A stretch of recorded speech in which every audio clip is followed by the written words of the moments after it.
Sup shredders, my name is Logan aka Spiderhands and welcome to SP Reviews, where today we have ourselves a track by an act named Bernd Bridges titled The Girl Behind the Mask. And if we switch over to here, we have ourselves a track on the screen on their website. It should be noted before I go into it that there are various versions of this track. There is an English version which I'll be listening through today. There is also a German or a Dutch version of the audio. There are also English and Dutch subtitles for you to listen to, English or German subtitles for you to look through if you want. So without further ado, we're going to listen through this track and we're going to hear what we think. And make it full screen? There we are, let's go.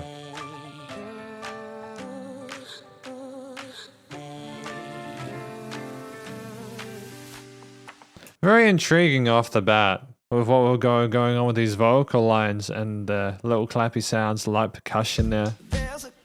Oh, funky bass line with the quarter notes. Who knows if there's a smile for me? And who knows if there's a heart in masquerade? I think there's something I'll never see. I like the vocal line. There's a funkiness to it alongside the bass groove there, you know. Very competent performance so far.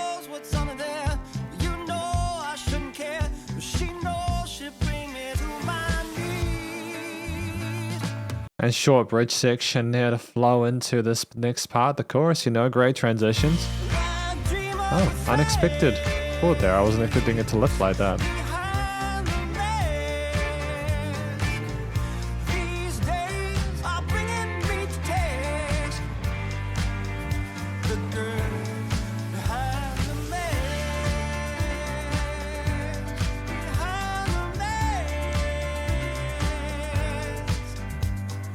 Okay, the softness of those hi-hats, whatever they're doing there, the cymbals, is giving me life. Because I enjoy how like pitter-pattery they are, you know.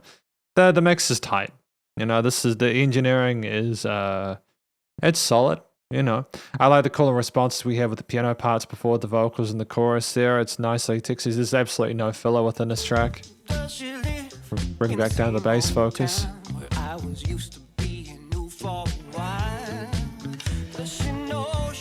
Try to memorize the lots of all the keys. Watch going by.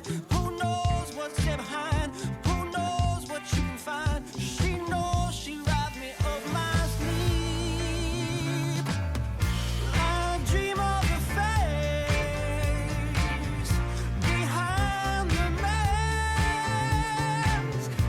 I love the vibrato there in her head voice. It was wonderful. There's a little bit more intensity to the expression in this chorus, which continues to develop it further and makes the listener wonder what's going to happen next.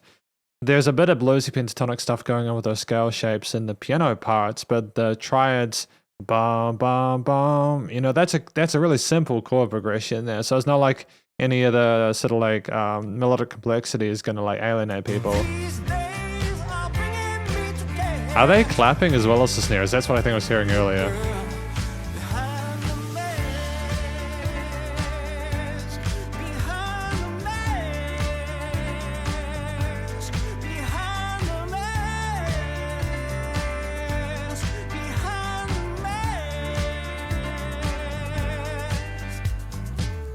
I'm getting scared of the man that I could be. Would she take it off from my disease? Should I take her on or should I leave her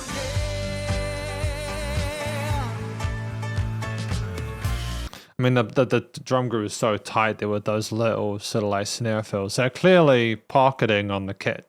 You know, they're not trying to overstep into the lyricist space. The vocals are the focal point, despite the curiosity and the interest I've got in the backing parts.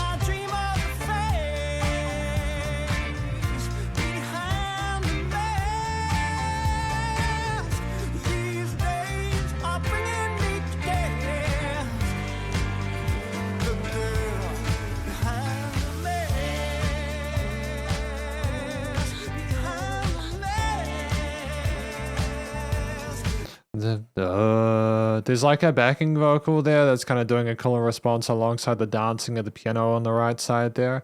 And I'm enjoying that. It's a nice extra element here that might have been here earlier, I'm not sure, but it's good. It's good.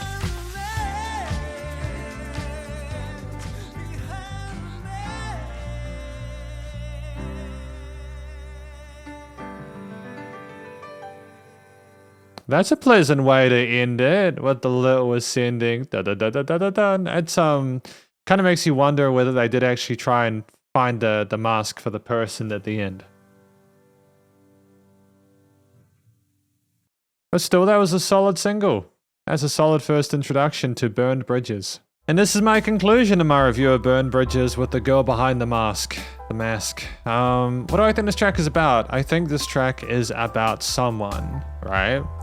Who is interested in this woman, but they don't really know who she is because she just hides herself away. There is no like openness there. There's a lot of mystery. And so they're trying to figure out, should I actually continue to invest time and effort into this relationship while pursuing this person? Or is it just not worth my time to do so? And that major lift in the piano at the end kind of suggested that maybe it was something that was worth doing. Maybe the joy of the chase was not knowing. I'm not sure, but regardless, it was an interesting story and I enjoyed listening to it. So it's great. Again, great first impression. I'm sure a lot of people are probably going to be able to relate to a story like this, you know, wondering whether the person they know is actually real or not. I'm sure everyone knows someone who's kind of fake.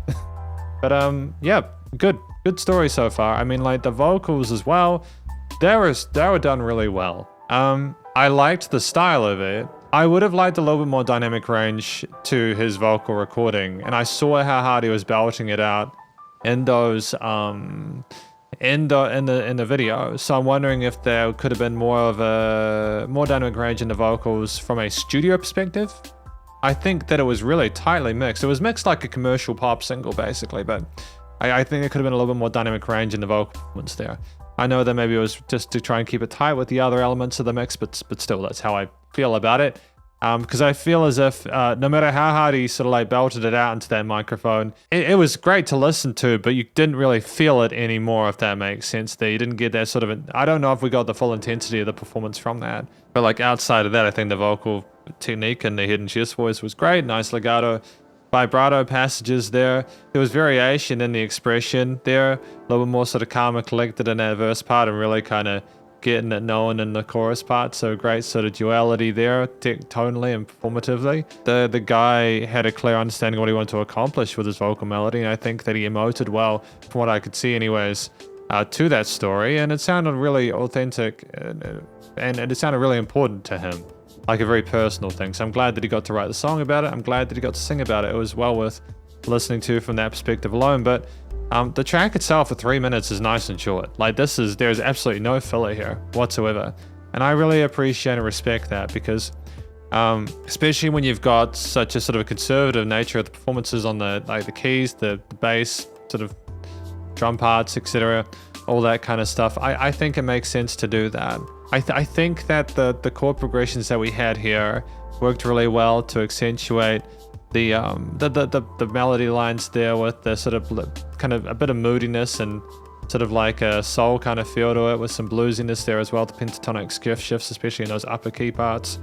The bass line as well, the funkiness of that, keeping the groove strong and the chord note accents alongside the drum kit accent in those quarters as well, with an 8th note groove across the board with some occasional 16th was smart too. There was a lot of movement in this, as if we're in a rush to find this person and take the mask off, which I appreciate there. There's good synergy there with the lyrics. Again, I'm wondering if this could have benefited from more dynamic range from like a studio perspective as well. Everything was so tightly mixed, but that, again, like that is a sound that some people like.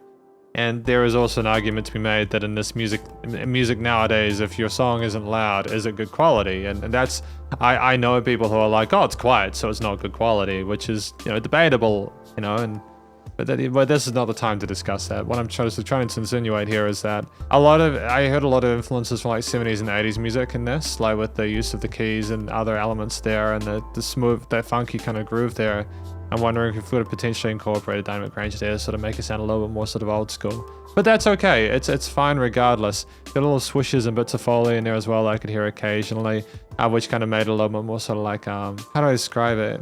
It just added to the overall aesthetic and was charming to listen to. And I mean, like when I listened to the motif there, especially in that chorus section there, and some of those sort of bridgy bits, I do hear a sense of mystery and trepidation and uncertainty, which again goes well with the you know, the vocal parts and the lyrics. So that's good. There's a clear connection between different elements of this track. It makes sense throughout, and there's very sort of seamless transitions between the various elements here, partly because of how like the compression's handled, but also just simply because it's a really smooth, tight performance. Yeah, there's not a note out of place. The recording, mixing, and mastering, the studio production, aside from the comments I made from like the dynamic range perspective, which is obviously arguable, everything else was fantastic. I've got no doubts about it whatsoever. The vocals are nicely filtered, EQ'd, and there's a nice little bit of reverb on there. Great presence in the mix alongside the drums, the bass, the key elements, and everything like that. Nice and full sounding. No worries about that whatsoever. Nice and wide in the stereo field. No weird resonant frequencies in the frequency spectrum. The leveling of the elements was great. Or Egan already spoken about dynamic range there. I think that outside of that, it was nice and loud without pumping. You know, that's the thing. That's the thing would have killed it. Like, it's okay to play with less dynamic range when you're doing mastering, but then obviously if you then got it to a point where it was loud enough that it kind of sounded like it was writhing or pulsating, which is something I've heard. It sounds overcompressed, you know. We didn't have that situation. Again, it's a commercial grade master. Aside from the dynamic range thing I've talked about probably too many times in this review, I'm happy with literally everything else. It's a fantastic track. Something I egregiously haven't mentioned up until this point, because I was 50-50 on it, because the guitars were mostly a sub-layer. They were mostly a sub-layer, especially in some of those bridge parts and everything like that. But the guitar chords, there were some extensions there, some jazzy sort of like 7th chords, etc. were fantastic. I just wanted to bring up the guitar parts as well, just because I feel like it'd be egregious not to. I'm glad I double checked. But thank you very much for watching my review of Bernd Bridges with The Girl Behind the Mask. Hopefully you enjoyed it. If you did, please do go check out their various social medias and their website, and stay cool and stay safe, and please remember to support your local musicians and artists at this point in time, as they need the help more than ever with all the crazy stuff going on in the world. And I will catch you in the next review. Spiderhands out.